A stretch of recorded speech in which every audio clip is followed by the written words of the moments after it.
గురుర్బ్రహ్మా గురుర్విష్ణుః గురుర్దేవో మహేశ్వరః గురుర్సాక్షాత్ పరబ్రహ్మ తస్మై శ్రీ గురవే నమః. సృష్టి ఆవిర్భావ కాలంలో అంటే కృతయుగం ప్రారంభం కావటానికి ముందు సర్వానందమయమైనటువంటి ఓడ్యానపీఠము అనే బిందు మండలంలో పరమాత్మ స్వరూపుడైనటువంటి పూర్ణకామేశ్వరుడు మాయాస్వరూపిణి ఆత్మస్వరూప అయినటువంటి ఆ యొక్క కామేశ్వరీదేవికి శ్రీ విద్యను ఉపదేశించాడు. కామేశ్వరి కామేశ్వరులు ఇద్దరూ కూడా పరబ్రహ్మస్వరూపులే. వారిద్దరికీ భేదం లేదు, ఇద్దరూ ఒక్కటే. అయినప్పటికీ లోకాలను అనుగ్రహించాలి అనేటటువంటి సంకల్పంతో పరమాత్మ తానే గురు శిష్యులుగా మారి సర్వోపనిషత్సారమైనటువంటి శ్రీ విద్యను ఆ పరదేవతకు ఉపదేశించాడు. ఈ రకంగా పరమాత్మ శ్రీ విద్యను లోకంలో వ్యాప్తి చేయటం కోసం తాను ఊర్ధ్వదేవనాథ అనే దీక్షానామం ధరించి కామేశ్వరీదేవికి శ్రీ విద్యను ఉపదేశించి ఆవిడకు మిత్రేశదేవనాథ అని నామకరణం చేశాడు. ఈ రకంగా కామేశ్వరి కామేశ్వరులు ఇద్దరూ కూడా ఓడ్యానపీఠంలో పురాణ దంపతులుగా ఉన్నారు. వీరే శివశక్తులు. ఇది శ్రీ విద్యకు మొట్టమొదటి స్థానం. ఆ తరువాత పరమేశ్వరుని యొక్క ఆజ్ఞ మేరకు ఆ పరాభట్టారిక కామేశ్వరీదేవి శ్రీ విద్యను వ్యాప్తి చేయటం కోసము అని తన యొక్క అంశలు అయినటువంటి అవ్యక్త మహత్తత్వ అహంకార స్వరూపులు, సత్వరజస్తమోగుణ ప్రధానులు, సృష్టిస్థితి లయ కారకులు, వాగ్భవ కామరాజ శక్తి బీజాధిపతులు అయినటువంటి త్రిమూర్తి ద్వంద్వానికి ఈ శ్రీ విద్యను ఉపదేశించింది. ఇక్కడ త్రిమూర్తి ద్వంద్వము అని అంటే త్రిమూర్తులు అంటే బ్రహ్మ విష్ణువు రుద్రుడు వారి యొక్క భార్యలు, వీరిని త్రిమూర్తి ద్వంద్వము అని అంటారు. వారి ద్వారా ఉపదేశ పరంపరగా ఈ విద్య విస్తరించి దివ్యౌఘ, సిద్ధౌఘ, మానవౌఘ, గురుమండలత్రయంగా లోకంలో ప్రసిద్ధి చెందింది. దివ్యౌఘులు అంటే ఇంద్రాది దేవతలు, సిద్ధౌఘులు అంటే సనక సనందనాది మహర్షులు, మానవౌఘులు అంటే విద్యారణ్యులు, గౌడపాదులు, శంకర భగవత్పాదులు మొదలైనటువంటి వాళ్లు. ఇక బిందు మండలవర్తిని అయినటువంటి ఆ కామేశ్వరీదేవి శ్రీ విద్యను వ్యాప్తి చేస్తూ ఉన్నది.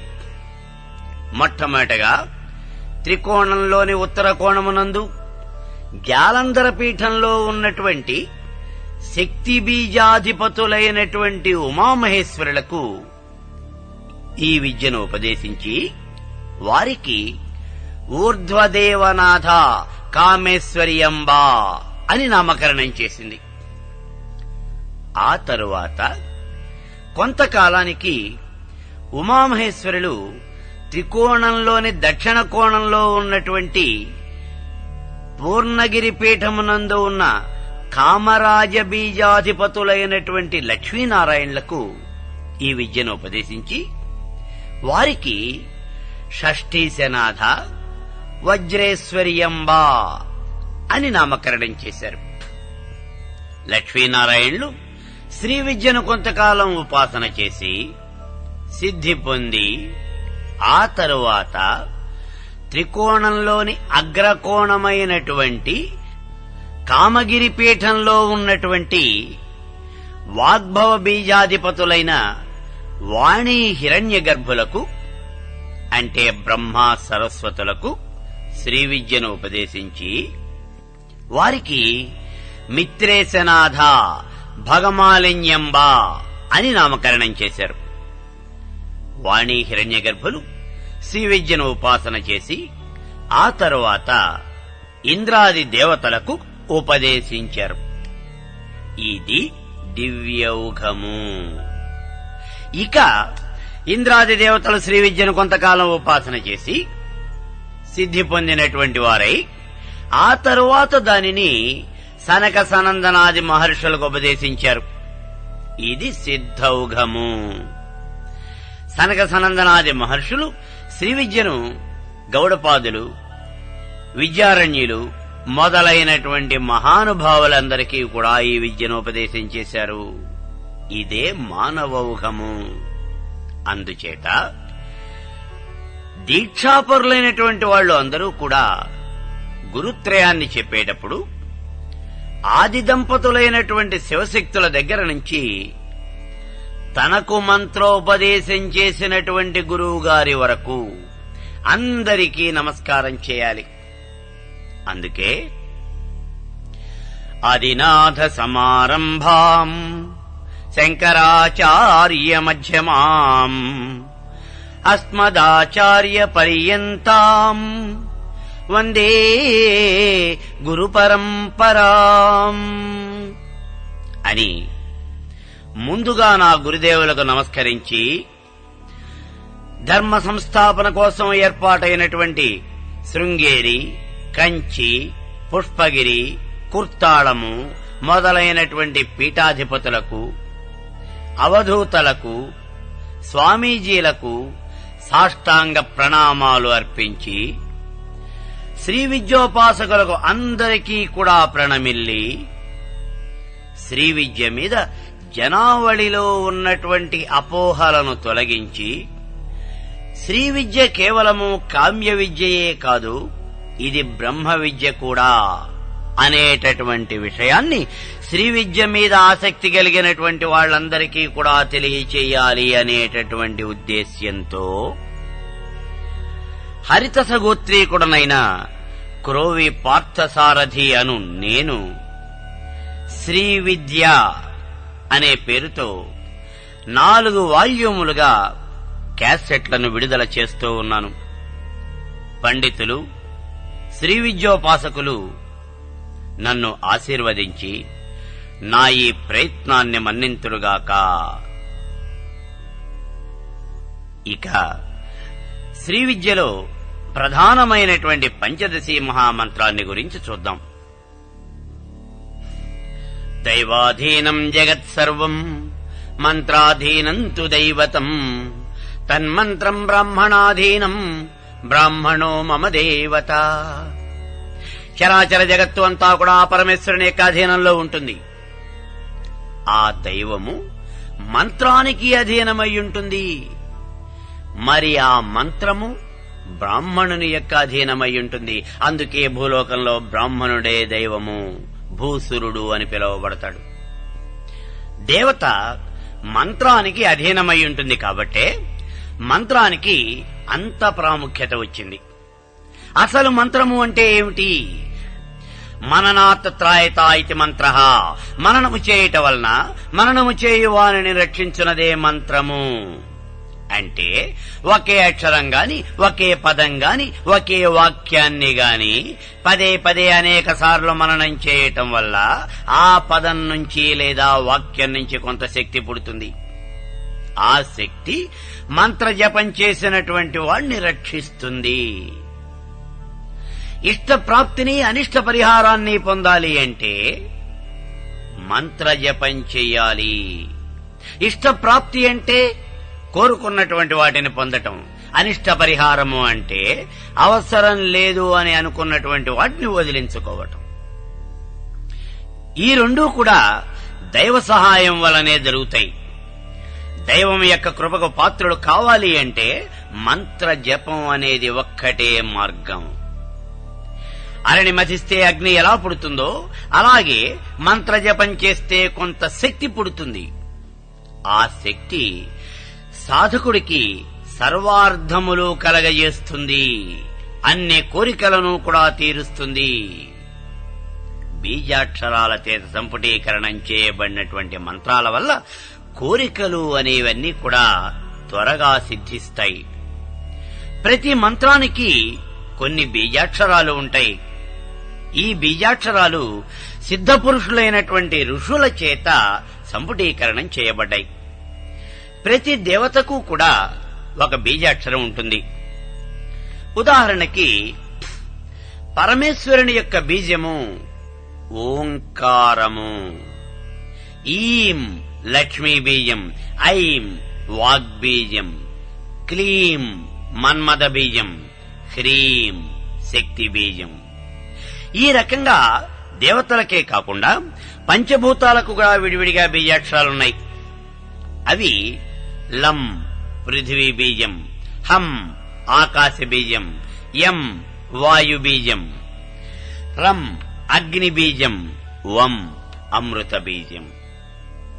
సామాన్యంగా ప్రతి మంత్రంలోనూ కూడా ఆ మంత్రాది దేవత యొక్క పేరు, దానికి సంబంధించినటువంటి బీజాక్షరాలు ఉంటాయి. అట్లాగే ప్రతి యంత్రంలోనూ ఆ యంత్రాధిదేవత యొక్క పేరు, బీజాక్షరాలు తప్పనిసరిగా కనిపిస్తాయి.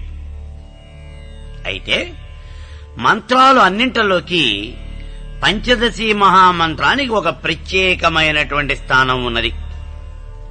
దీంట్లో బీజాక్షరాలు మాత్రమే ఉంటాయి, అంతేకాని ఏ దేవత పేరు ఉండదు. అట్లాగే పంచదశి మహామంత్రానికి యంత్రరూపమైనటువంటి శ్రీచక్రంలో కూడా ఏ దేవత పేరు గాని బీజాక్షరాలు గాని ఉండవు. ఇది కేవలము రేఖా నిర్మితము. అసలు మంత్రాలన్నీ కూడా 3 రకాలుగా విభజించబడ్డాయి. ఒకటి వైదికములు, తాంత్రికములు, అపభ్రంశములు. వైదిక మంత్రాలన్నీ కూడా వేదాలలో చెప్పబడినటువంటివి. ఇవి జ్ఞానప్రదాలు. రెండవది తాంత్రిక మంత్రాలు. కామ్యప్రదమైనటువంటి మంత్రాలన్నీ కూడా తాంత్రిక మంత్రాలు. వైదిక ప్రణవైర్యుత ప్రణవేన విహీనంతు తాంత్రికాయో ప్రకీర్తిత. ఓంకార సహితమైనటువంటివి అంటే ఓంకారంతో కూడుకున్నటువంటి మంత్రాలన్నీ కూడా వైదిక మంత్రాలు. ఓంకారం లేనటువంటి మంత్రాలు కూడా తాంత్రిక మంత్రాలు అని చెప్పబడుతూ ఉన్నది. అలాగే మంత్రాలను స్త్రీ, పురుష, నపుంసక మంత్రాలు అని కూడా విభజిస్తారు.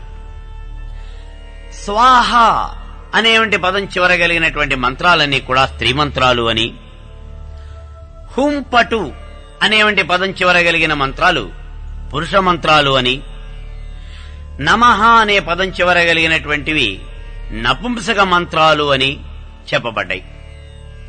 వీటిల్లో పురుష దేవతలను ఉపాసించే వాటిని మంత్రాలు అని, స్త్రీ దేవతలను ఉపాసించే వాటిని విద్య అని అంటారు. అందుచేతనే స్త్రీమూర్తి అయినటువంటి ఆ పరమేశ్వరి యొక్క ఉపాసన చేయటానికి మనం ఉపయోగించేవంటి మంత్రాలన్నీ కూడా శ్రీ విద్య అని చెప్పబడుతూ ఉన్నాయి. ఇక మంత్రాల్లో ఒకే అక్షరం కలిగినటువంటి వాటిని పిండము అని, 3 అక్షరాలు కలిగినవి కర్తరులు అని, 4 నుంచి 9 అక్షరాల వరకు కలిగినవి బీజములు అని, 10 నుంచి 20 అక్షరముల వరకు కలిగినవి మంత్రములు అని, 20 కన్నా ఎక్కువ అక్షరము కలిగినటువంటి వాటిని మాలా మంత్రములు అని అంటారు. వైదిక మంత్రాలు సమయాచారానికి, తాంత్రిక మంత్రాలు కౌళాచారానికి సంబంధించినవి.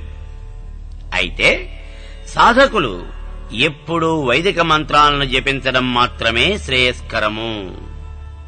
సప్తకోటి మంత్రాల్లో కూడా వైదిక మంత్రాలే ప్రధానమైనటువంటివి. అయితే శ్రీ విద్యలో పంచదశి మహామంత్రం శ్రేష్టమైనటువంటిది. శాక్తేయానికి ఇది గాయత్రీ మహామంత్రం వంటిది అని చెప్పేసి చెప్పబడుతూ ఉన్నది. గాయత్రీ మహామంత్రం బ్రాహ్మణుల కోసం ఏర్పడగా పంచదశి మహామంత్రం ఇతర వర్ణాల వారికి ఉపాస్య అని అగస్త్య మహర్షి శ్రీ విద్యాదీపిక అనే గ్రంథంలో రాశాడు. కాబట్టి ఈ పంచదశి మహామంత్రాన్ని అన్ని వర్ణముల వారు జపించవచ్చును. ఈ మంత్ర జపం వల్ల మాయ తొలగిపోయి పరబ్రహ్మ ప్రకాశితమవుతుంది. ఇది మొత్తం 15 అక్షరాలు కలిగినటువంటి మంత్రం. పూర్వకాలంలో ఎంతో మంది మహానుభావులు పంచదశి మహామంత్రాన్ని జపించి తరించారు అని చెప్పేసి చెప్పబడుతూ ఉన్నది. మనుశ్చంద్ర కుబేరశ్చ లోపాముద్రా చ మన్మదః అగస్తిర్ అగ్నిసూర్యశ్చ ఇంద్రస్కంద శివస్తథా క్రోధభట్టారకో దేవ్యా ద్వాదశాదో ఉపాసకాః. మనువు, చంద్రుడు, కుబేరుడు, లోపాముద్ర, మన్మధుడు, అగస్త్యుడు, అగ్ని, సూర్యుడు, ఇంద్రుడు, కుమారస్వామి, శివుడు, దుర్వాసుడు మొదలైనటువంటి ఈ 12 మంది కూడా శ్రీ విద్యోపాసనలో ప్రసిద్ధమైనటువంటి వారు. అయితే మానసోల్లాసము అనేటువంటి గ్రంథంలో విష్ణు శివ సురజ్యేష్ఠో మనుశ్చంద్రో ధనాధిపః లోపాముద్ర తథా అగస్త్య స్కంద కుసుమ సాయకః సురాధీసో రౌహిణీయో దత్తాత్రేయో మహామునిః దుర్వాసా ఇతి విఖ్యాత ఏతే ముఖ్య ఉపాసకాః.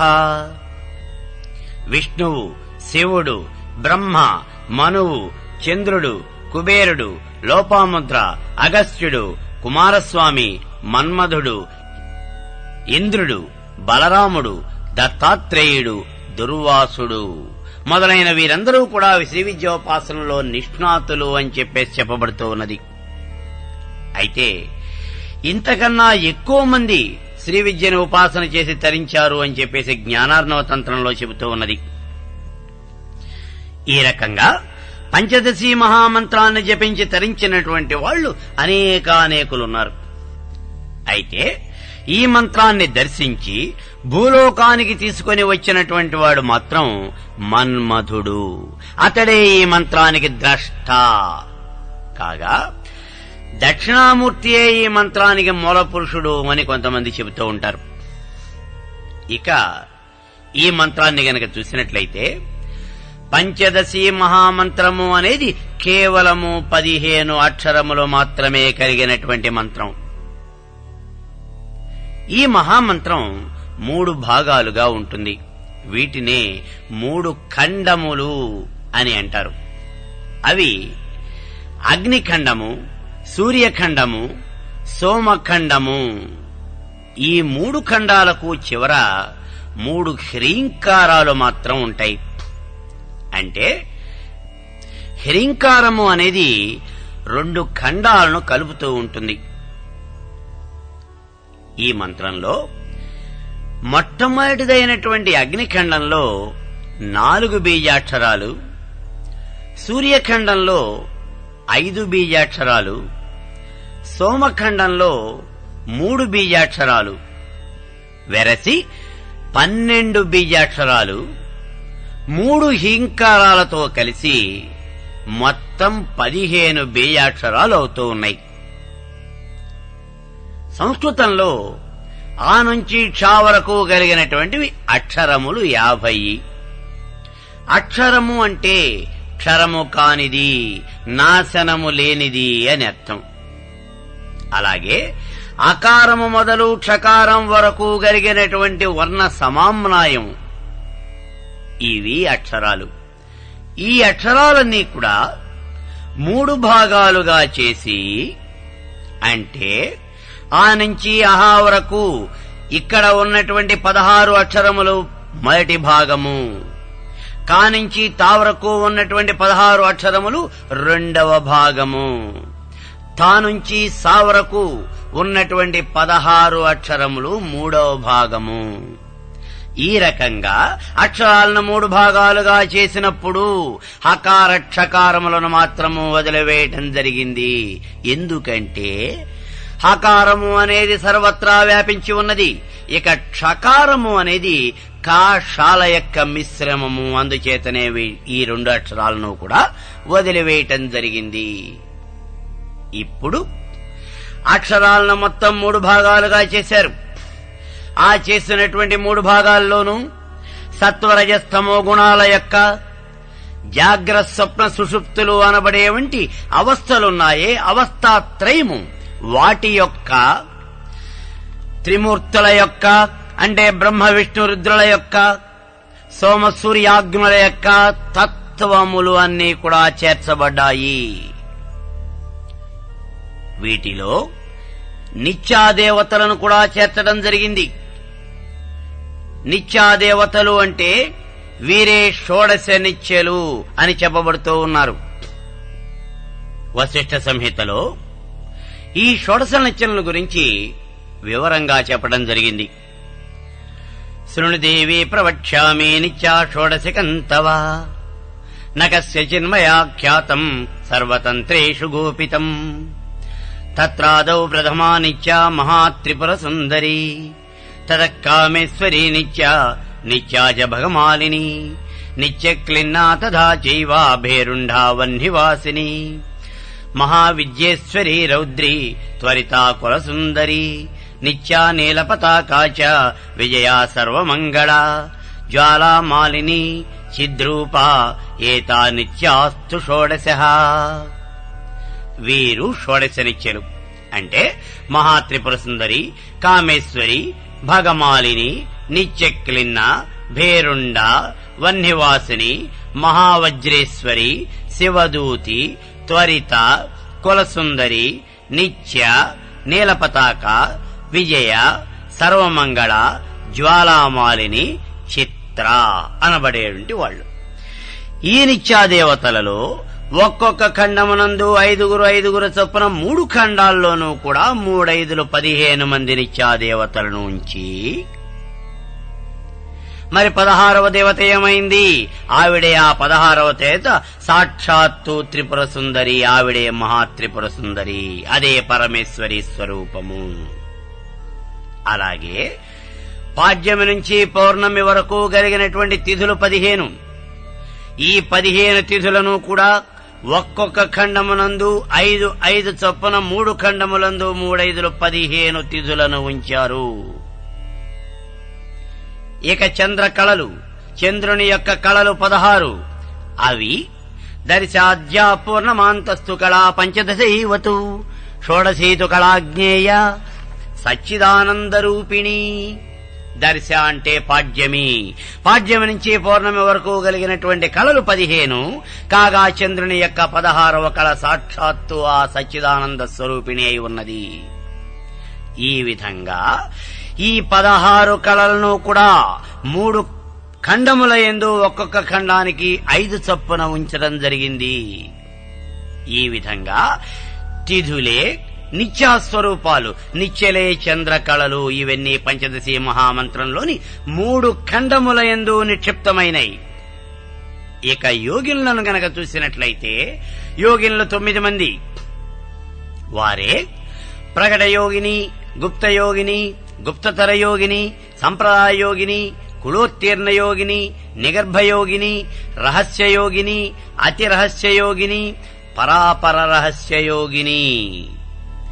ఈ యోగినులు కూడా ఈ మంత్రమునందు అంతర్భావం చేసి అంటే 3 ఖండముల యందు 3 యోగినులను చొప్పున ఏర్పాటు చేయటం జరిగింది.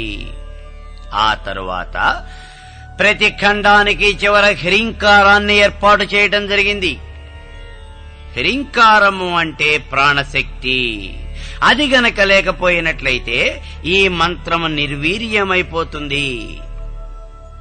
ఈ రకంగా చంద్రకళలు, నిత్యాదేవతలు, తిథులు, యోగినులు, ఆకారాది అక్షరములు అన్నీ కూడా 3 ఖండాలుగా చేయబడ్డాయి.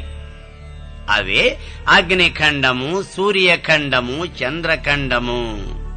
అందుచేతనే పంచదశి మహామంత్రాన్ని సోమసూర్య అనలాత్మకము అని చెప్పేసి అంటారు.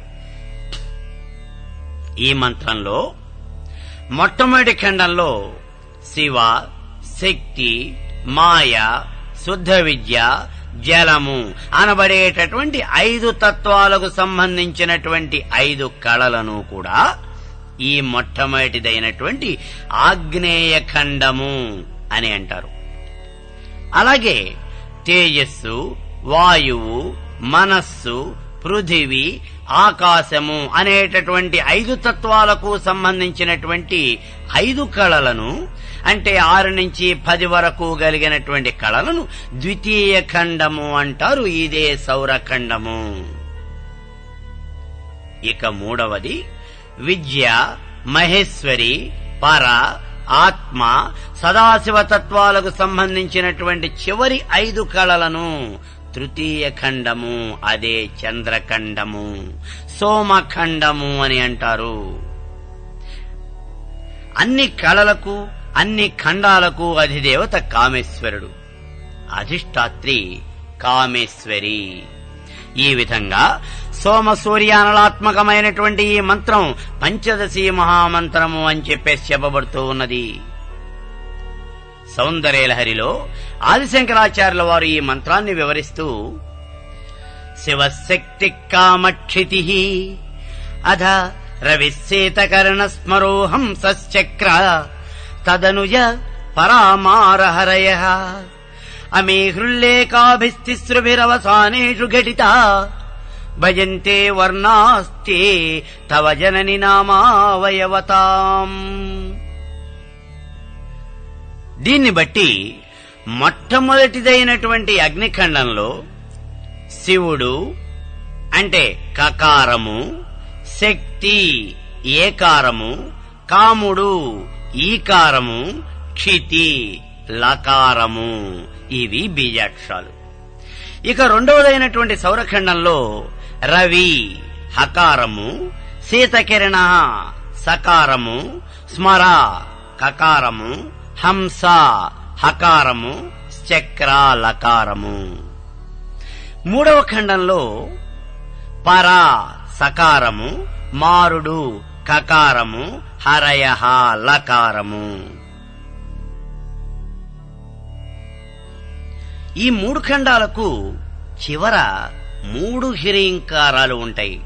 అమే హుల్లేకాభిస్తిస్రుభిరవసానేషు ఘటిత. ఈ రకంగా ఈ పంచదశి మహామంత్రం అనేది మొత్తం 15 అక్షరములు కలిగినటువంటి మహామంత్రమవుతూ ఉన్నది.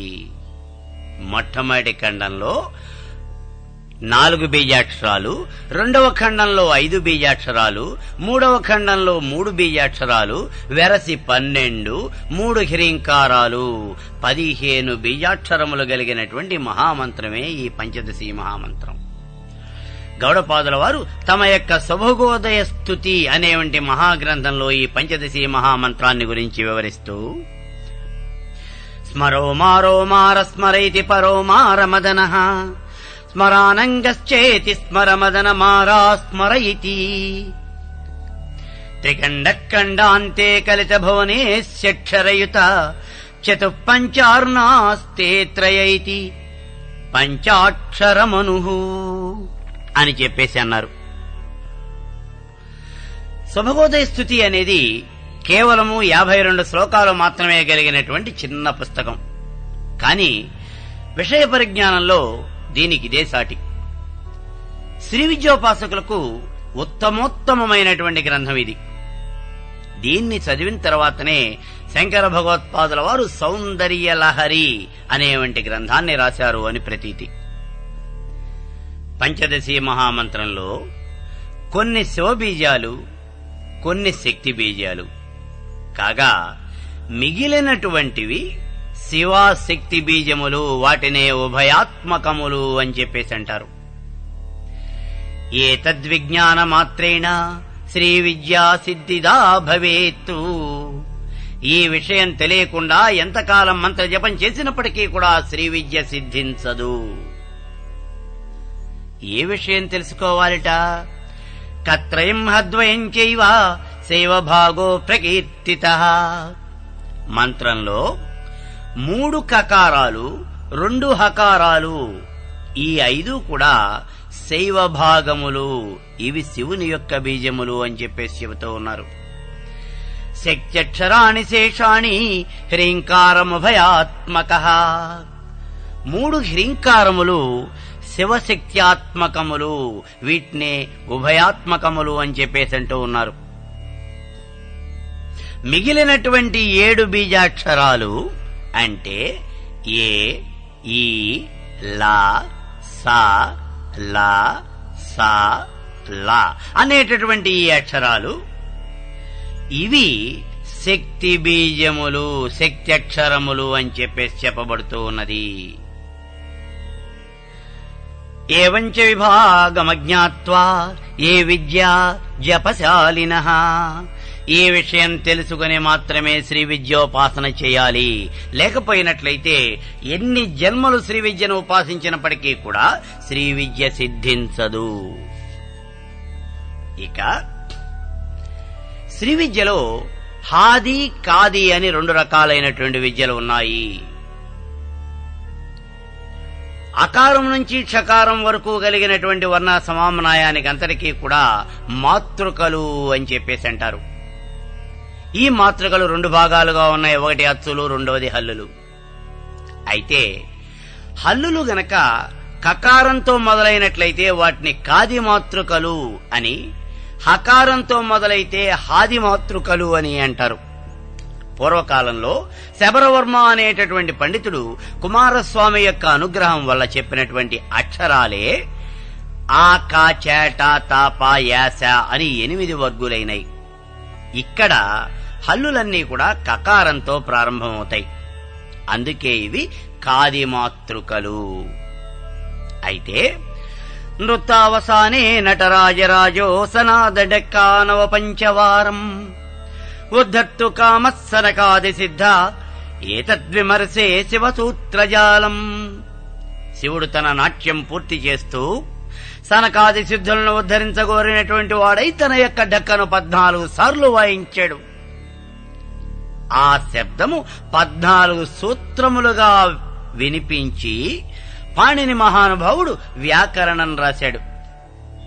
ఇందులో ఆతో మొదలయ్యేటటువంటివన్నీ కూడా అచ్చులు, అంటే ఆతో ప్రారంభమయ్యి చ వరకు కూడా ఉంటాయి ఇవి. అందుకే వీటిని అచ్చులు అని అంటారు. అలాగే హకారంతో ప్రారంభమయ్యి లకారంతో పూర్తవుతాయి మిగిలినటువంటి అక్షరాలు. అందుకనే వీటిని హల్లులు అని చెప్పేసి అంటారు. ఈ విధంగా పంచదశి మహామంత్రం కూడా కకారంతో గనక మొదలైనట్లయితే కాది విద్య అని, హకారంతో మొదలైనట్లయితే హాది విద్య అని చెప్పేసి చెప్పబడుతూ ఉన్నది. హాది విద్యలో మంత్రము మొట్టమొదటి ఖండంలో మాత్రమే మారుతుంది. అంటే కయే, ఈలా అనేటటువంటి అక్షరాలకు బదులుగా హ, స, క, లా అనేటటువంటి 4 అక్షరాలు వస్తాయి. పూర్వకాలం నుండి కూడా ఈ మంత్రం హాది, కాది విద్యల రెండింటిలోనూ కూడా ఉపాసించబడుతూనే ఉన్నది. మనుశ్చంద్ర కుబేరశ్చాలోపాముద్రా చ మన్మదః అగస్తిర్నంది సూర్యౌ చ ఇంద్రో విష్ణు శివస్తథా క్రోధ భట్టారకో దేవ్యా ఏతే ముఖ్య ఉపాసకాః. ఏవం 12 భిన్నా శ్రీమత్పంచదశాక్షరీ. మనువు, చంద్రుడు, కుబేరుడు, లోపాముద్ర, మన్మథుడు, అగస్త్యుడు, నంది, సూర్యుడు మొదలైనటువంటి ఈ మహానుభావులందరూ కూడా ఈ 12 మంది ఈ మంత్రాన్ని 12 రకాలుగా ఉపాసన చేశారు. వాటిల్లో త్వేషుద్వామనురాజౌతు వరిష్టా విన్యమర్ధనః లోపాముద్రా కామరాజ ఇది ఖ్యాతిముపాగతౌ. హాదిస్తు లోపాముద్రాస్య కామరాజస్థు కాదికః తయోస్తు కామరాజోయం సిగ్ధిదో భక్తిశాలినాం. ఈ మంత్రాలు అన్నింటిలోకి కూడా హాది విద్యలో లోపాముద్ర, కాది విద్యలో మన్మధుడు ఉపాసించినటువంటి కామరాజ విద్య, ఈ రెండే శ్రేష్టమైనవి. ఈ రెండింటిలోనూ కూడా కామరాజ విద్య అయినటువంటి కాద విద్య మాత్రమే శ్రేష్టమైనది అని చెప్పబడుతూ ఉన్నది. ఇక ఈ మంత్రానికి అర్థం ఏమిటి అనే విషయాన్ని చూద్దాం. ఏ మంత్రానికైనా సరే అర్థం పూర్తిగా తెలుసుకొని ఆ తర్వాత మాత్రమే మంత్రోపాసన చేయాలి.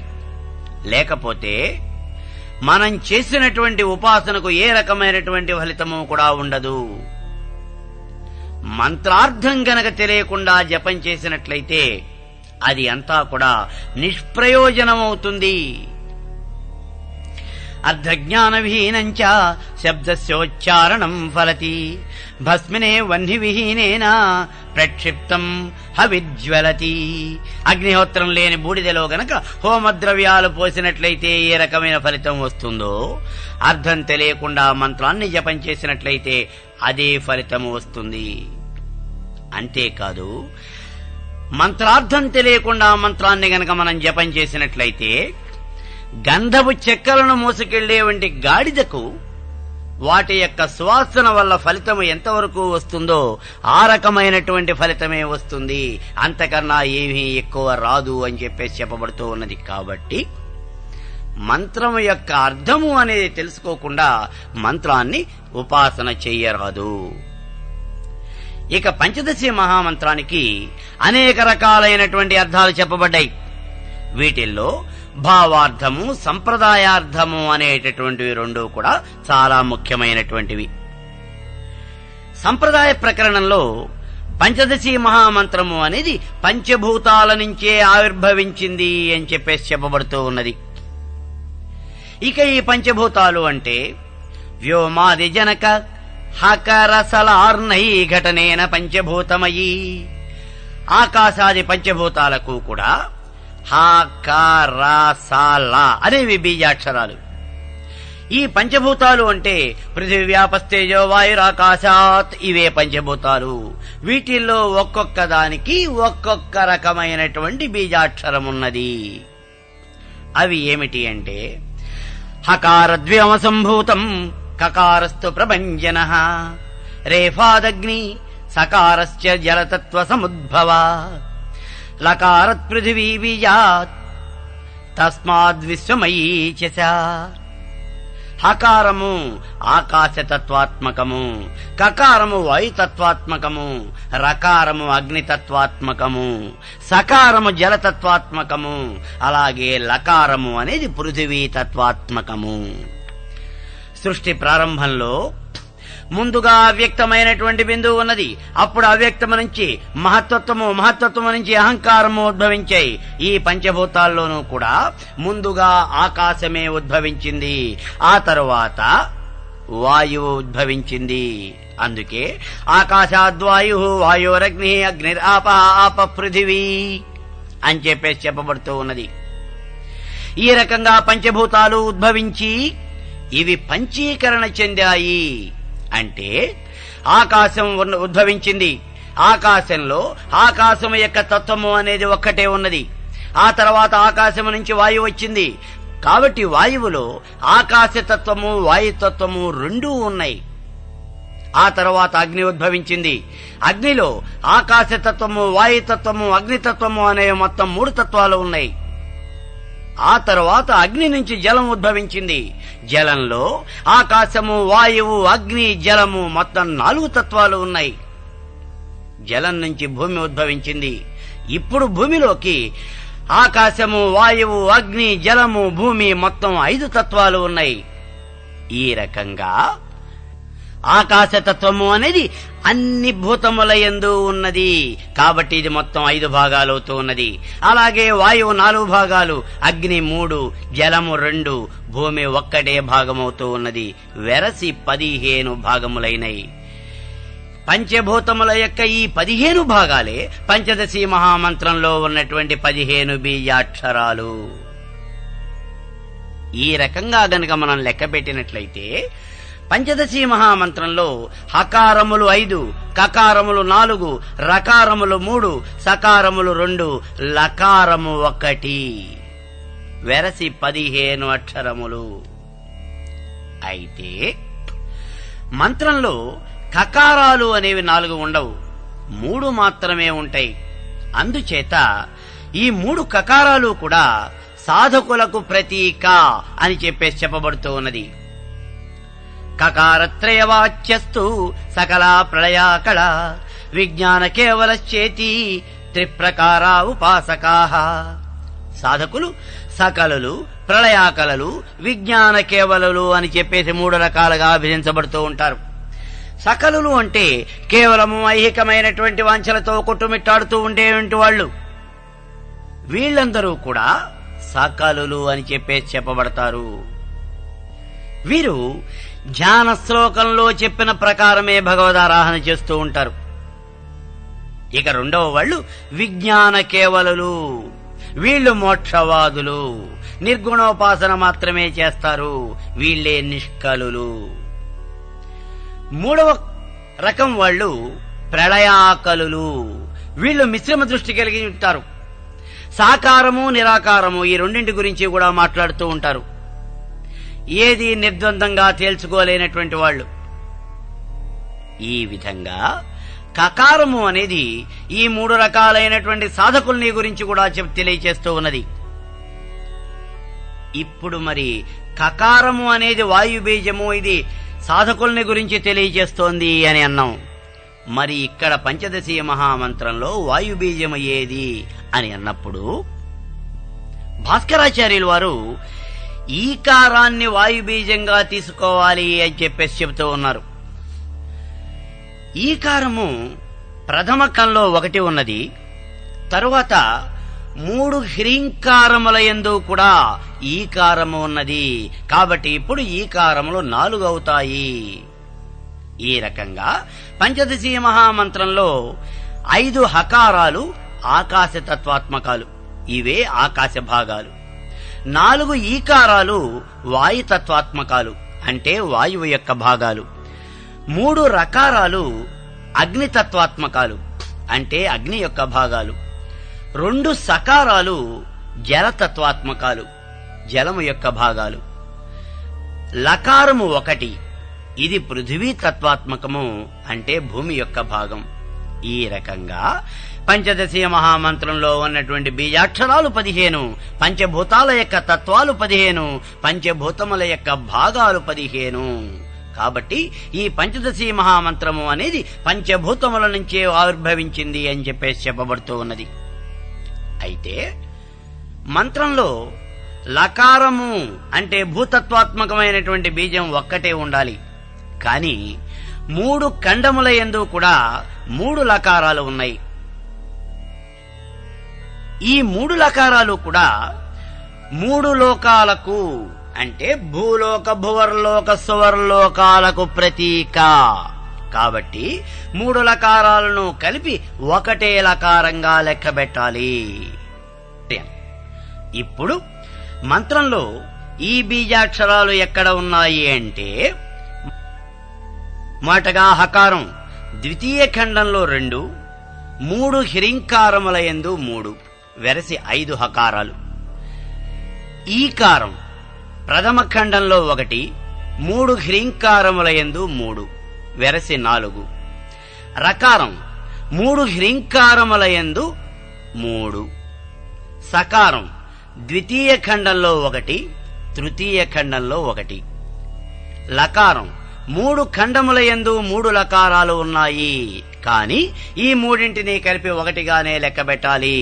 ఈ 3 రకారాలు కూడా ముల్లోకాలకు ప్రతీక. ఈ విధంగా పంచదశీ మహామంత్రం పంచభూతాలకు ప్రతీక, అంతేకాని వేరు మాత్రం కాదు. ఇక పంచదశీ మహామంత్రంలో చెప్పినటువంటి 15 అక్షరాలకు అర్థం ఏమిటి అనేటటువంటి విషయాన్ని గనక మనం చూసినట్లయితే, ప్రకాశ విమర్శాంశలు 2 కలిసి మిథునమై ఈ జగత్తును సృష్టించాయి. ఇందులో ప్రకాశాంశ పురుషుడు, విమర్శాంశ స్త్రీ. అయితే ప్రకాశ రూపము వ్యష్టిగా వామ, జ్యేష్ఠ, రౌద్రి అనేవంటి శక్తులుగా విభజించబడుతుంది. అదే సమిష్టిగా అంబిక, అనే పేరుతో పిలువబడుతుంది. ఇందులో వామాది శక్తులే సృష్టి స్థితి లయకారకులైనటువంటి బ్రహ్మ, విష్ణువు, రుద్రుడు, వారే త్రిమూర్తులు. అలాగే విమర్శ శక్తి కూడా వ్యష్టిగా ఇచ్ఛా, జ్ఞాన, క్రియాశక్తులు అని పిలువబడుతుంది. ఇవే త్రిశక్తులు. సరస్వతి, పృథివీ, గౌరీ. సమిష్టిగా ఇవి శాంత అని పిలువబడతాయి. ఈ రకంగా ఇవన్నీ కలిసి మొత్తం 4 మిథునాలు అవుతూ ఉన్నాయి. అవే వామేచ్ఛా బ్రహ్మ భారత్యౌ, జ్యేష్ఠా జ్ఞాన హరిక్షితి, రౌద్రీ క్రియా శివాపర్ణే ఇత్యేతన్మిథునత్రయం. అంటే వామా ఇచ్ఛాశక్తులే బ్రహ్మ, భారతి, జ్యేష్ఠ జ్ఞాన శక్తులే హరిక్షితి అంటే విష్ణువు, పృథివీ, వీరే లక్ష్మీనారాయణులు. రౌద్రీ క్రియ వీళ్లే శివ, అపర్ణే శివుడు, అపర్ణ ఉమామహేశ్వరులు. వీరందరూ కలిసి సమిష్టిగా 4వ కూటమి అవుతూ ఉన్నారు. అదే శాంత అంబికల యొక్క స్వరూపము. ఈ 3 కూటములే పంచదశి మహామంత్రంలో ఉన్నటువంటి 3 కూటములు. ప్రథమ కూటమి సృష్టి రూపము, ద్వితీయ కూటమి స్థితి రూపము, తృతీయ కూటమి సంహార రూపము. వీటిల్లో సృష్టికర్మకు బ్రహ్మ, భారతి, స్థితికి విష్ణువు, పృథివీ, సంహార క్రియకు శివుడు, గౌరీ, వీరు అధిపతులు. దీని ప్రకారము ప్రథమ కూటమిలో ఉన్నటువంటి బీజాక్షరాలకు అర్థం ఏమిటి అంటే కకారో బ్రహ్మరూపస్య ఏకారో భారతీమతం, ఈకారో విష్ణురూపస్య లకారో పృథివీమతం, హకారో రుద్రరూపస్య రకారో రుద్రాణి ముచ్యతే. కకారము అనేది బ్రహ్మస్వరూపం, ఏకారము భారతి, ఈకారము విష్ణుస్వరూపం, లకారము పృథివీ, ఇదే లక్ష్మి. ఇక హ్రీంకారంలో ఉన్నటువంటి హకారము శివస్వరూపము, రేఫ రుద్రాణి అంటే గౌరీ. ఈ రకంగా ప్రథమ ఖండంలో ఉన్నటువంటి బీజాక్షరాలకు అర్థం ఏమిటి అంటే త్రిమూర్తి ద్వంద్వము. ఇక ద్వితీయ కూటమిలో హస, కహల అనేవంటి 5 అక్షరాలున్నాయి. వీటిల్లో 2వ హకారాన్ని తీసి 3వ కూటమికి ముందుగా ఉంచాలి. అప్పుడు 2, 3 కూటములో ఎందు ఉండేవంటి అక్షరాలు ఒకటే అవుతాయి. హ, స, కాల. ఇప్పుడు ఈ 2 కూటములకి కూడా అర్థం ఒకటే అవుతుంది. హకారో బ్రహ్మరూపస్య సకారో భారతీమతం, కకారో విష్ణురూపస్య లకారో పృథివీమతం, హకారో రుద్రరూపస్య రకారో రుద్రాణి ముచ్యతే. హకారం బ్రహ్మ, సకారం భారతి, కకారం విష్ణువు, లకారం పృథివీ. హిరింకారంలో ఉన్నటువంటి హకారము రుద్రుడు, రేఫ రుద్రాణి. ఈ రకంగా పంచదశి మహామంత్రంలో ఉన్నటువంటి ప్రతి కూటమికి కూడా అర్థము అనేది త్రిమూర్తి ద్వంద్వమే. కాబట్టి పంచదశి మహామంత్రం పంచభూతాల నుంచే పుట్టింది. దీనికి అధిదేవత ఆ శివశక్తులు, అదే ప్రకృతి పురుషులు. ఇక్కడ ముఖ్యమైనటువంటి విషయం ఏమిటి అంటే పంచదశి మహామంత్రం నుంచే దానికి ప్రతీక అయినటువంటి శ్రీచక్రం కూడా ఆవిర్భవించింది.